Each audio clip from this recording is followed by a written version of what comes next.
Theo các chú thuật sư hệ Internet, chào mừng các ông đã lạc vào ổ Lobotomy Kaizen, nơi mà cộng đồng fan Diegeka chính thức bay màu chất xám vì đợi chấp mới quá lâu.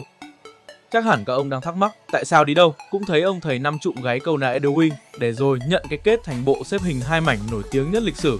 Hay tại sao cứ thấy Megumi giơ tay là cả thế giới lại gào thét thôi xong, nó lại gọi bố rồi.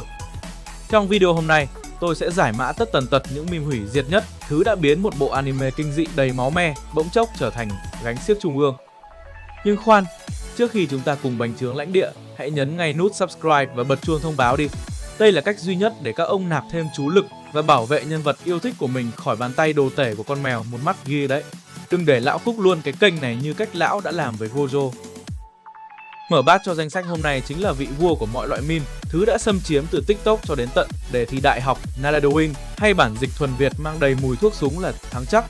Mọi chuyện bắt đầu ở chấp 221, ngay khi cụ tổ Gojo Satoru vừa được ra tù sau 1000 ngày ngồi chơi sơi nước trong ngục môn cương. Với bộ mặt đẹp trai không góc chết và quả Aurata đây là nhất, khi được hỏi có thắng được Sukuna không, thầy Năm đã chốt hạ một câu xanh dờn Naladowing. Lúc đó fan sướng phát điên, cả internet bùng nổ vì sự tự tin vô đối này. Ai cũng nghĩ, đúng rồi, thầy tôi mà, thầy cân cả mép. Nhưng hỡi ôi, họ đâu biết rằng mình đang bị con mèo một mắt ghê dắt mũi vào một cái hố sâu không đáy. Chỉ vài chấp sau đó, niềm tin ấy đã bị băm vằn vện. Gojo từ một thực thể mạnh nhất hiện nay bỗng chốc trở thành Gojo Kit Kat hay chiến thần hai mảnh. Cái kết 1/2 này nó chấn động đến mức người ta quên luôn cả cốt truyện, chỉ nhớ đúng cái bản mặt gáy sớm lúc đầu của thầy. Từ một câu nói đầy khí thế, nó chính thức biến thành biểu tượng của những kẻ gáy sớm ăn gì. Bởi vì cái cấu trúc Naladowing nó quá dễ để chế. Khi bạn nhìn thấy đề thi toán tích phân khó vãi chưởng nhưng vẫn tự nhủ Naladowing để rồi nhận về con một tròn chỉnh. Đừng bao giờ nói thắng chắc khi tác giả của bạn đang cầm trên tay một cây bút và một tâm hồn không được bình thường cho lắm. Nhìn thấy Năm đi, giờ thầy đang bận phân thân ở sân bay rồi, không rảnh để thắng nữa đâu. Chào mừng các bạn đến với huyền thoại về Potential Man, thanh niên cả đời chỉ sống bằng hai chữ tiềm năng. Tại sao lại là tiềm năng?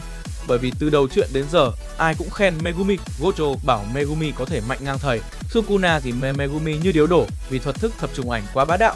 Fan thì kỳ vọng đây sẽ là Sasuke phiên bản Yuvika. Nhưng thực tế thì sao?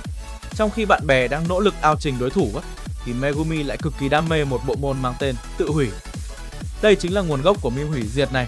Mỗi khi Megumi cảm thấy hơi đuối sức hay đối thủ chỉ cần hơi mạnh một chút, thay vì dùng não để đánh tiếp, cậu chàng sẽ thực hiện một động tác kết ấn quen thuộc và đọc mật mã triệu hồi Mahore. Các ông có tưởng tượng được không? Nó giống như việc các ông vừa mới bị thằng bạn thân búng tai một cái, thay vì búng lại, các ông liền rút điện thoại ra, gọi ngay cho anh em xử nó vậy. Cộng đồng mạng đã đẩy meme này lên một tầm cao mới của sự vô tri.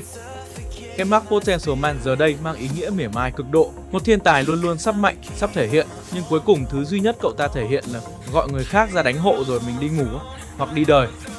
Người ta gọi Megumi là báo thủ cũng chẳng sai. Trong khi người ta dùng tiềm năng để thăng tiến, Megumi dùng tiềm năng để tạo thêm công ăn việc làm cho Mahula. Bài học ở đây là đừng bao giờ nuôi hy vọng vào một thằng thiên tài mà tuyệt chiêu mạnh nhất của nó là kéo cả lũ cùng đăng xuất khỏi trái đất. Chúng ta hãy cùng đến với một khoảnh khắc cảm động nhất lịch sử chú thuật. Một meme mang tên Stand Root, You Are Strong hay lời an ủi ngọt lịm dành cho những kẻ vừa bị nướng chín. Bối cảnh là trận đại chiến tại Shibuya, nơi chú núi Yogo, người được fan ưu ái gọi là Yogot, quyết định chơi lớn khi solo 1-1 với Nguyền Vương Sukuna. Kết quả thì ai cũng biết rồi, một linh hồn của lửa lại bị hạ gục bởi chính hỏa thuật của đối phương. Nhưng cái đỉnh của Chop nằm ở đây, ngay trước khi Yogotan biến vào hư không với Sukuna, kẻ vốn coi mạng người như cỏ rác, bỗng dưng đổi tính, đứng lại và phán một câu xanh dờn, ngẩng cao đầu lên, người mạnh lắm. Khỏi phải nói, Yogo lúc đó đã sốc đến mức bật khóc, những giọt nước mắt lăn dài trên cái đầu núi lửa của ông chú tội nghiệp. Fan xem đến đây thì vừa thương vừa buồn cười. Ủa, anh vừa nướng người ta thành cho xong anh mới khen. Anh có thấy mình hơi giả chân không anh Sukuna?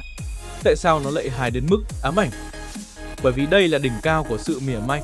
Cộng đồng mạng ngay lập tức biến câu nói này thành giải khuyến khích cho mọi sự thất bại thảm hại nhất trên đời. Khi bạn đánh Ranka liên quân và bị đối phương quét sạch, chúng nó sẽ đứng trên xác bạn và chat Stand Root, You Are Strong. Khi bạn tự tin giải đề thi đại học và phát hiện mình làm sai ngay từ câu tính toán cơ bản, tiếng vang của Sukuna sẽ lại lẳng vảng bên tai. Đỉnh điểm của meme này là khi fan chế ảnh Yogot khóc lóc trong mọi hoàn cảnh. Yogot khóc vì là bị Goro bán hành ở phần 1, nhưng đến phần 2 lại được Sukuna khen. Grand Prix chính là huy chương bạc dành cho những người đã nỗ lực hết mình nhưng vẫn bị thực tế vả cho không trượt phát nào. Bài học ở đây là nếu có ai đó khen bạn mạnh, hãy nhìn xem xung quanh bạn có đang bị bốc cháy hay không nhé. Chào mừng đến với meme Gomen Amane, lời xin lỗi mang tính thủ tục nhưng hành động thì lại cực kỳ tẩu hỏa nhập ma. Bối cảnh là phần hồi tưởng của thầy Năm.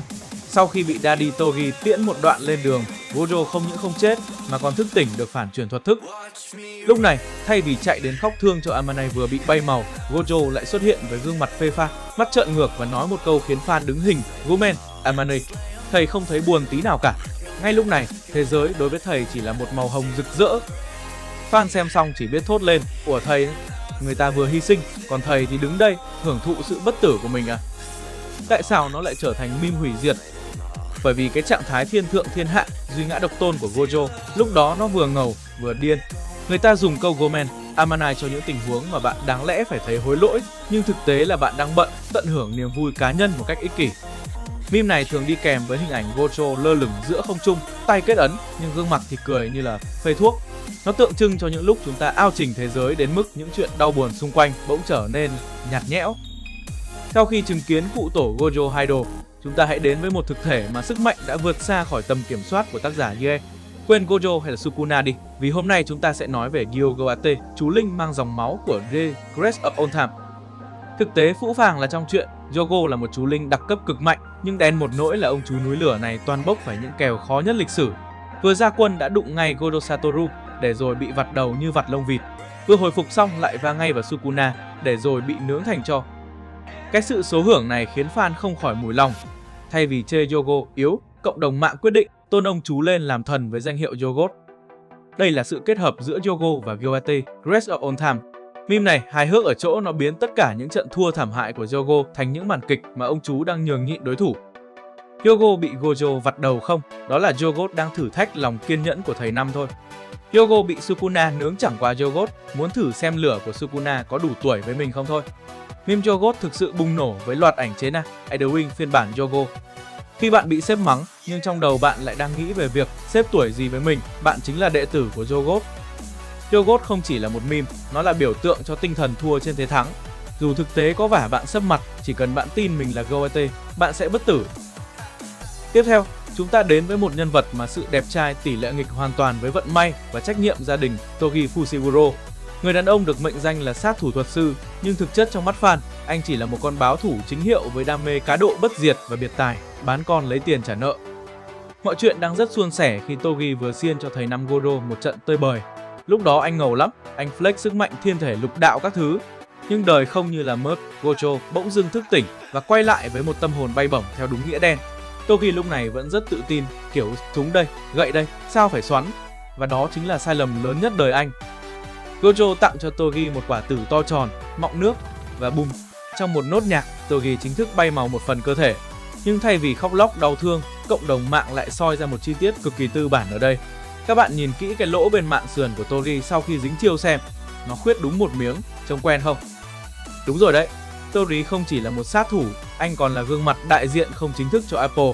Cái chết của anh chính là cảm hứng cho logo iPhone mà chúng ta dùng hàng ngày.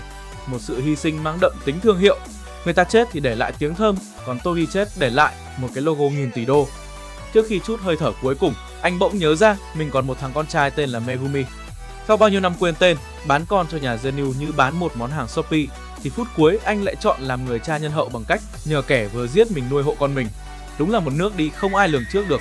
Togi có thể không phải người cha tốt, nhưng chắc chắn là người tạo trend vĩ đại nhất VJK, vừa ngầu, vừa nghèo, lại vừa có logo riêng. Nếu bạn nghĩ Godo là người ao trình nhất VJK, thì có lẽ bạn chưa gặp Hakari Kinji, thanh niên duy nhất mang cả cái sòng bạc và sàn nhảy disco vào trong sinh tử chiến.